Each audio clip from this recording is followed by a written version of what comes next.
Ce sont des hommes et des femmes qui meurent, des enfants qui meurent. Nous ne pouvons pas rester indifférents.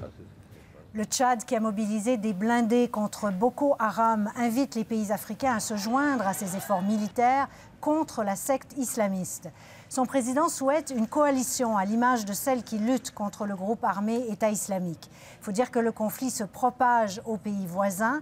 Avec moi, Sophie Langlois. Sophie, d'abord, pour bien situer les gens, il faut dire que le fief de Boko Haram est au Nigeria. Il contrôle littéralement une partie du territoire. Il contrôle une bonne partie du nord du Nigeria, là où la secte Boko Haram sévit depuis une dizaine d'années.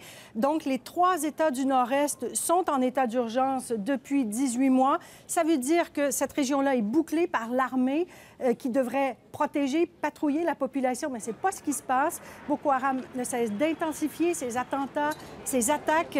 Une attaque sanglante à Baga, près du lac Tchad, il y a 10 jours, a fait plus de 2000 morts.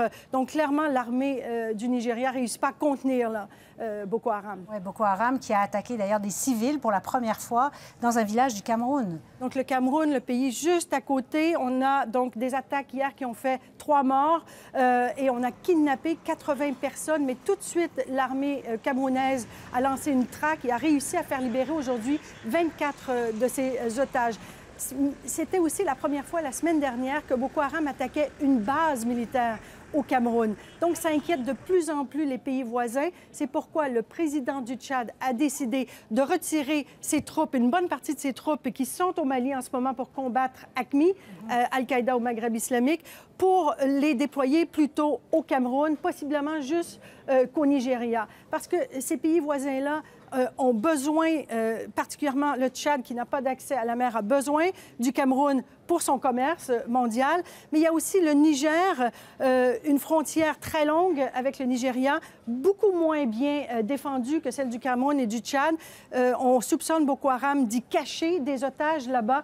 Le Niger aussi, qui est aux prises avec 115 000 réfugiés du Nigeria. Le Tchad et le Cameroun commencent aussi à être envahis par ces réfugiés et ils n'ont pas les moyens de faire face à ce flot de réfugiés.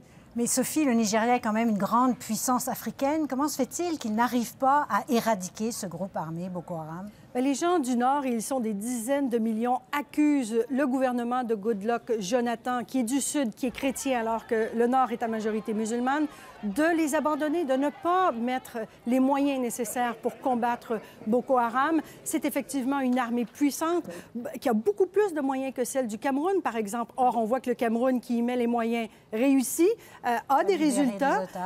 Et donc, vous voyez, on est en campagne électorale et pour le gouvernement, ça semble être une quantité négligeable des électeurs du Nord. La commission électorale a avoué qu'elle ne serait pas capable d'avoir des bureaux de scrutin. Les élections auront lieu quand même. C'est pourquoi la communauté internationale, maintenant, doit faire pression sur le gouvernement pour qu'il agisse.